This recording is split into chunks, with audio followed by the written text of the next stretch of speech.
معاشی بحران کے باعث سری لنکا نے چین کو 1 لاکھ بندر فروخت کرنے کا فیصلہ کر لیا ہے۔ واہ، بات سنو، ویسے یہ بڑی انکریجنگ خبر سنائی ہے آپ نے۔ ڈالو اس کے مقدموں کا فیصلہ کرو ورنہ ہم سڑکوں پہ آئیں گے۔ تم کل آتے ہو، آج آ جاؤ بھائی۔ اور سپریم کورٹ بڑی واضح ہے شاہزیب۔ آپ کس طرح سے دیکھ رہے ہیں، کیا اسٹریٹجی ہوگی آپ گورنمنٹ کی؟ دیکھیے اسٹریٹجی اگر حکومت چاہے، موجودہ حکومت اگر میری آدھی ٹینشن دفع ہو گئی ہے۔ ہمارے پاس بھی بڑا بڑا بندر ہے یہ آف کورس اگر 47% فوڈ باسکٹ آپ کی انکریز کر رہی ہو تو جو ہمارے لوگ ہیں لو انکم ارنرز، یاد رکھیے کہ ان کے لیے فوڈ باسکٹ ایک مین ایکسپینڈیچر ہے ڈیورنگ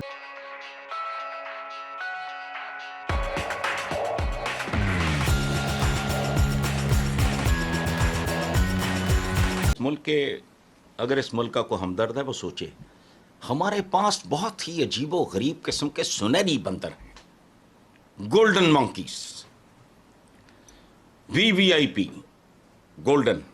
اچھا وہ نکلتے ہیں، ٹریفک بند ہو جاتی ہے، فلانا سلوٹ ملوٹ یہ وہ۔ اچھا ان بندروں کے دانت بھی سونے کے ہیں، دمیں بھی سونے کی ہیں۔ اچھا ان بندروں کے کانوں کی جگہ ڈالرز لگے ہوتے ہیں۔ یہ میں پہچان بتا رہا ہوں آپ کو۔ ہمارا ایسا صرف 1000 بندر سری لنکا کے 1 کروڑ بندر پہ بھاری ہوگا۔ چین کو چاہیے ہم سے رابطہ کرے اور ہمارا ہر بندر اپنی اپنی لینڈ کروزر پہ جائے گا۔ لینڈ کروزر میں اس لیے کہہ رہا ہوں کہ عام آدمی کو بھی پتہ ہے، ورنہ پوش اور وہ پتہ نہیں کیا فراریز اور جیگورز اور، لیکن ہمارا عام آدمی چونکہ وہ انہوں نے یہ نام بھی نہیں سنے، اس لیے میں کہہ رہا ہوں کہ ہمارا ہر سنہرا بندر ان کو بیچ دو،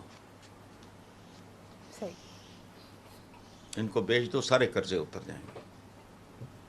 بہت خوب۔ میرے پاس بیچ دو 6 مہینے کے لیے، اچھا میرے پاس بیچ دو 1 ہفتے کے لیے، میرے پاس بیچ دو، میں پیسے تو نہیں دوں گا، قرضہ اتار دوں گا آپ کا، نیگوشیٹ کر لیں گے دن، شاید میں کم و بیش کر رہا ہوں۔ مجھے 2-4 ریٹائرڈ تجربہ کار ایس ایچ اوز دے دو، میری پسند کے بندر مجھے دے دو، اور چند ہفتوں کے اندر مجھے چوک پہ گولی مار دو اگر میں قرضہ نہیں اتارتا ملک کا۔ 4 ایس ایچ او، اسی طرح کی 2-4 چھوٹی موٹی مجھے اور فیسلٹیز چاہیے ہوں گی، دے دو ہفتوں کے اندر۔ ان کی قیمت تو میں نہیں ادا کر سکتا، میں تو ایک سفید پوش آدمی ہوں، مجھے دے دو، لے لو، ملک چھوڑ کے نہیں بھاگوں گا، یا مجھے سزائے موت دے دینا یا میں آپ کا قرضہ واپسی کا بندوبست کر دوں گا، مجھے دے دو۔ حسن صاحب آپ تو سیریس ہی ہو گئے، بات سری لنکا اور چین کے بندروں کی ہو رہی تھی۔ چلو جانے دو، چلے آگے بڑھتے ہیں۔ اپنے فیوریٹ بندر جو ہیں، ہاں ٹھیک ہے آگے۔ آپ پچھلے دنوں اسلام آباد میں ایک جنگلی جانور پارلیمنٹ ہاؤس میں داخل ہو گیا جس نے متعدد دفاتر اور کمروں میں توڑ پھوڑ کر کے نقصان پہنچایا۔ ایک جنگلی جانور اسلام آباد، حیرت انگیز بھائی، یہ کون سا پہلی بار ہوا ہے؟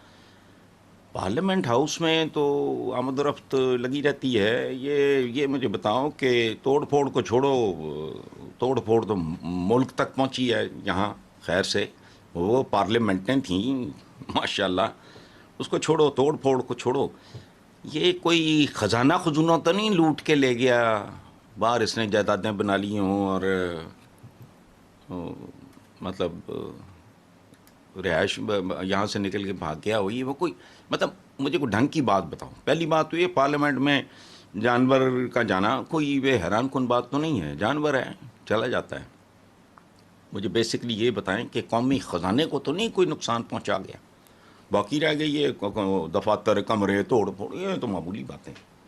ٹھیک ہے، یہ بتائیں ملکی خزانہ تو نہیں کوئی چوسا اس نے؟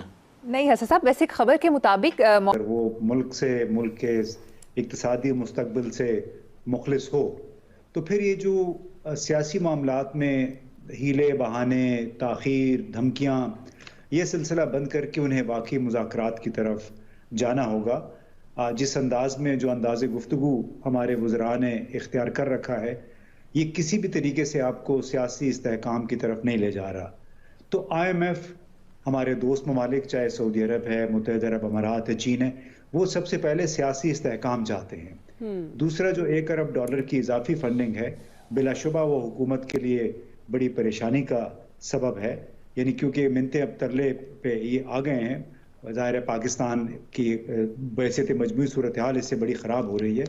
इस वजह से हुकूमत की परेशानी बिल्कुल बजा है और इनको अभी मज़ीद परेशान होना है। उसकी वजह क्या है? जी कि जो कुछ मैनेजमेंट करने की कोशिश की गई डॉलर की कमी पूरी करने के लिए, जिस तरह दरामदात पे पाबंदी लगाई गई, बड़े खुश हो रहे हैं कि हमारा current account deficit, current account balance जो है वो अब मुस्बत हो गया, $300-400 मिलियन पे चला गया है। लेकिन लार्ज स्केल मैन्युफैक्चरिंग जो है वो 11% के करीब श्रिंक हुई है। हमारी बरामदात कोई तकरीबन 12% कम हो गई हैं।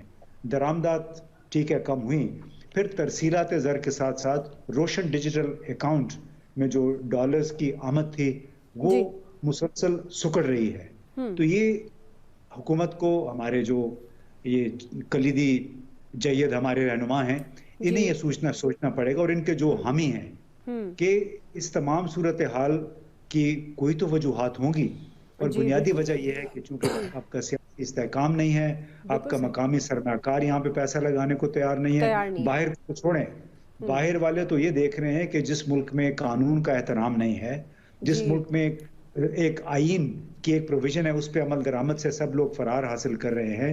जिस मुल्क में आपके साइन किए हुए कॉन्ट्रैक्ट जो है उसकी इज्जत नहीं है, उसका एहतराम नहीं है, तो वहां तो कोई सरमाकारी नहीं करेगा। तो लिहाजा ना बाहर की सरमाकारी ना अंदरूनी सरमाकारी। और यही बात IMF मांग रहा है, वो मुकम्मल अतात मांग रहा है पाकिस्तान से। क्यों?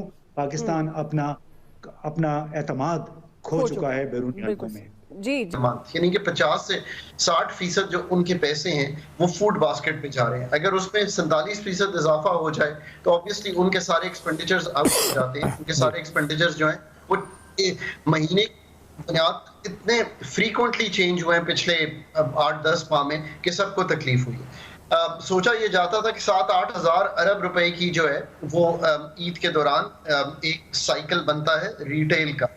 पाकिस्तान में जो फिगर्स हमने देखी है, ऑब्वियसली आई थिंक इसमें 15-20-25% का जो कमी है वो मुतवक्को हो सकती है, ऐसा हुआ हो। पर ऑन द पॉजिटिव साइड एक चीज जरूर है कि इस माह की अगर आप रेमिटेंस का फिगर देखें तो वो $2.5 अरब का है। अच्छा, $2.5 अरब जो है ये $500 मिलियन ज्यादा है from the remittances that we have had over the last several months. एक एवरेज की बात कर रहा हूँ। सो $500 मिलियन जरूर इंजेक्ट हुआ है, और ये अमूमन तभी होता है जब टाइम आता है रमजान और ईद का, तो वो कंसिस्टेंट रहा है। अब ये भी याद रखिए कि ये $2.5 अरब जो है ये 283 के डॉलर के रेट पे तब्दील हो रहा था। पिछले साल अगर $2 या $2.5 अरब आया है तो वो कहीं 160-170 के रेट पे तब्दील हो रहा था। सो एक इंजेक्शन तो हुई है इकोनॉमी में ऑफ दी 10 मिलियन पीपल जो बाहर है जिन्होंने रेमिटेंस भेजी है, तो दैट्स अ पॉजिटिव। आइन और कानून जीतेगा, आइन और कानून जीतेगा, आइन और कानून और अदलिया जीतेगी। ये जलील और रुसवा होंगे, पहले भी हो चुके हैं। 1 साल में इन्होंने माशी, समाजी, इक्तसादी, अदालती तबाही और बर्बादी की है। अब ये चैलेंज दे रहे हैं हम सड़कों पे आएंगे। आओ ना जनाब, ये ना हो कि आप ना आएँ और दूसरे हम लोग आ जाएं। इलेक्शन होने जा रहे हैं, सुप्रीम कोर्ट में 11-12 जितने मेरे समेत लोग पेश हुए, किसी ने भी 14 मई के फैसले पर एतराज़ नहीं किया जी।